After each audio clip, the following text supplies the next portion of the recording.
Hey everybody, welcome back. Psychedelic here. Hope you guys had a good holiday. I just got done spending it with my family over the last 4 days, so it's pretty nice. Could have went a little longer. It feels like within those 4 days, kind of flew by, but all's well. It's kind of nice to visit them once again.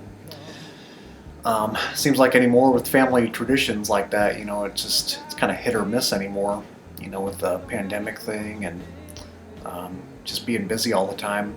It's nice to finally, find some time and get together with loved ones. But today I am doing a different kind of video where I'm just going to speak at you for who knows how long, just to commemorate or celebrate the 2K subs that I recently received on my channel. I just happened to look at my channel one day and I noticed the 2K mark. It's not like subscriptions mean a whole lot to me, as long as I have like my handful of people out there that, enjoy my content, I'm happy. So, the fact I've been on here on YouTube since like 2007, just watching videos for the longest time, and 2007 YouTube was very different, of course, but started making videos, well, I think the first videos that were my band back in high school, but making vinyl community videos, getting involved with that, started around 2014, which was not that long ago, but to me it feels like a lifetime ago, with all this transitioning phases of my life, ever since then. I'm still in my 20s, and I actually started, I think I was like 20, 21 when I made my first video relating to that. I look a lot younger, but I promise I'm like 20 or 21 around there. But yeah, don't know what direction this video is going to go in. It's just kind of, just like sitting down, having a chat with Psychedelic. I don't have a whole lot to say except like, I'm just very grateful that I've met some good friends here in the VC and continue to grow. And I actually just discovered a channel this evening. I forget his name. I wanted to mention it. I haven't watched much of his videos. I just saw the records he was sharing, but I'll have to give him a shout out if I remember the name next time around. So I thought I'd maybe go and do like a brief history of my channel. I guess do like a channel review of just all the things that have happened ever since 2014, and just not even that, but just how I got involved with records and just my whole introduction, sort of my story. There's a lot of stuff that you guys don't know about me, and there's lots of reasons for that. I don't, of course it's on YouTube and you have to broadcast yourself. That's the whole motto with YouTube's branding, but I do keep a rather private life, even though I have nothing to hide. There's nothing really spectacular or extraordinary to talk about, except that this is sort of just my hobby, and I just kind of work like every other typical Midwest American. But yeah, anyways, this is just going to be kind of a mishmash of me mumbling along, but so yeah, records have been with me ever since I was like 5 years old. Once I discovered my mom's collection under my bed, it was almost like it was meant to be.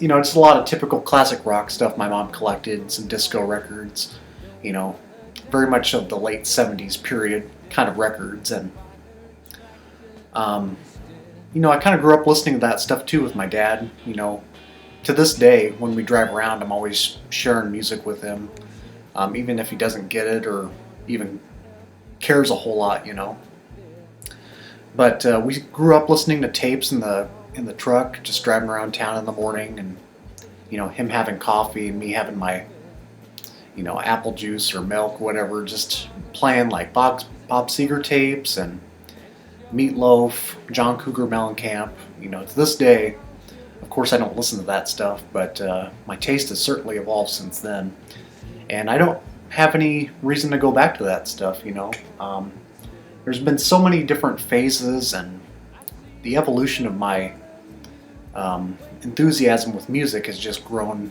immensely. And to this day, of course, I'm one of those people that loves to do those deep dives and just discover what's out there.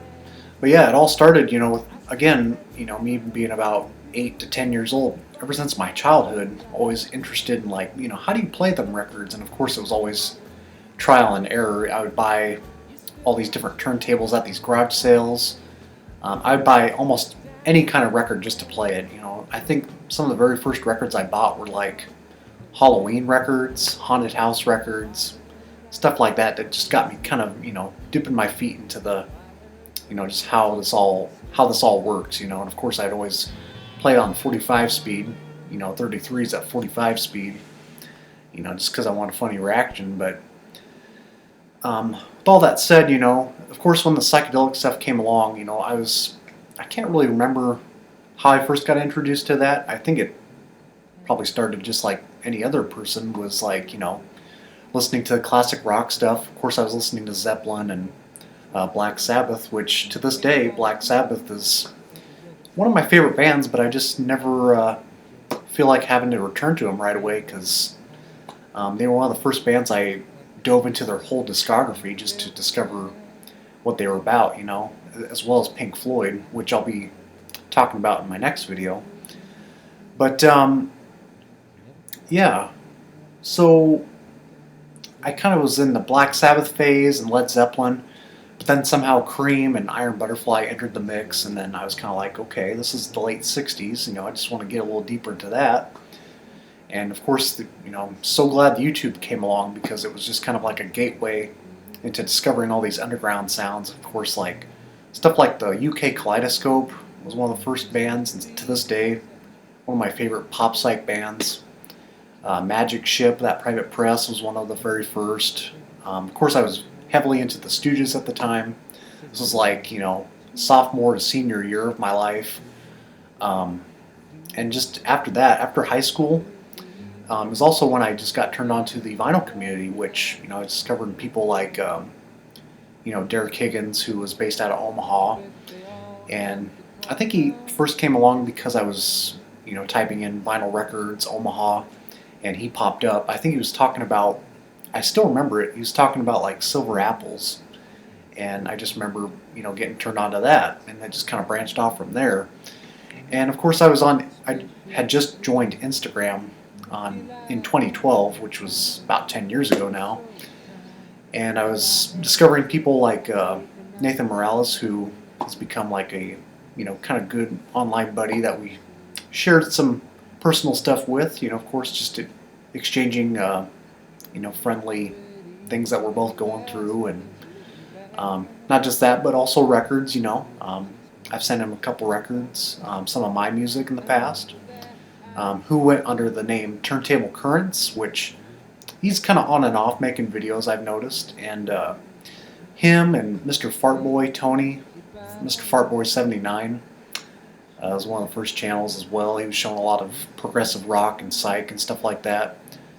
Big Star 1000 was one of them. So, when the first vinyl community, dudes like that were making videos, before, everything got kind of before it was out of the gate, out of the water, before this whole vinyl community thing became like kind of exploited, and now everybody's making them.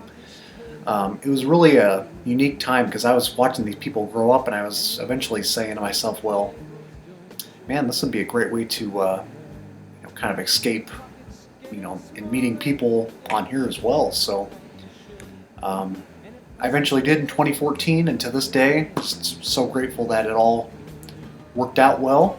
This was during my college phase as well, so of course, when I watched my first vinyl community videos, showing off my psych collection, it's kind of cringeworthy watching it now. I keep it up for, just kind of reasons just to watch, what I was feeling at the time, what I was thinking, and just the vocabulary I was using.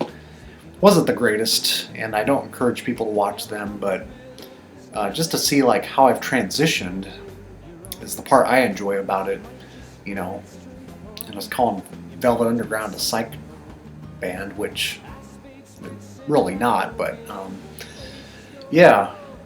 So it was videos like that, and people have come and gone throughout the vinyl community.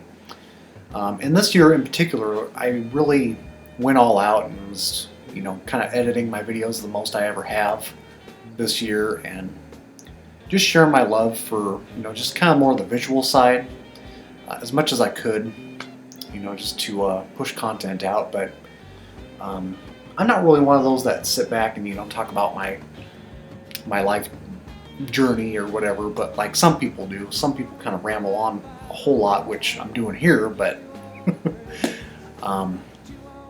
yeah, I just don't have, like I said, I like to keep to myself sometimes, and there's a lot of, I mean, okay, so there's stuff here I've never really discussed about before, except maybe some of the live streams I've had, but to this day, you know, ever since I put the camera in front of my face, I have a lot of, like, to this day I still have some social anxiety. Sometimes words may slip out wrong to this day. But when I meet you in person, if I'm talking like to a group of people, it's usually a lot better. When you're talking to like an empty room, you know, it still kind of weirds me out a little bit. I don't know how people feel about that, but it still kind of bugs me, and sometimes I have to do, you know, up to 4 or 5 takes before it really catches on. If anything comes off strange, or, you know, just a little eccentric for some people, that's kind of what it is. Social anxiety, which I think we all suffer from at some point, you know, a lot of us do. But I'm just being real honest with you right now and telling you how it is. I'm just merely a dude that loves to show his enthusiasm for these, you know, obscure records most of the time. I just do this for the entertainment side because I really enjoy it, you know. And sometimes you get to the point where, you know, am I doing this for myself or am I doing it for others? You know, what's the deal? But ultimately, I really enjoyed my time here, and, you know, we'll see how long it sticks around with me on the YouTube side of things. However, Instagram has become like my top favorite as far as, you know, kind of engaging with newcomers and new audiences, and, you know, writing reviews out of these records that I, you know, have been, you know, seeking and, you know, wanting to rave about in my own sort of way, you know, the way I depict a certain record, or, you know, just to turn others on to these sort of sounds. So, don't know if you gained anything out of this or not. If you guys are thinking about making vinyl community videos, or, you know, just expressing love for music, it's encouraged. And I think that, you know, I've definitely enjoyed my time on here. And even though I only watch like maybe a handful of people half the time, and sometimes I check in on others, you know, that I may or may not be subscribed to. Take it for what you will. Thank you for the 2K subscribers. Like I said, doesn't mean a whole lot to me, but I'm glad that at some point, you know, 1, 2, 2,000 people at one point decided that, you know, my videos were worth watching. Thanks again, guys, and we shall see what 2022 brings. Take care. We shall see you soon.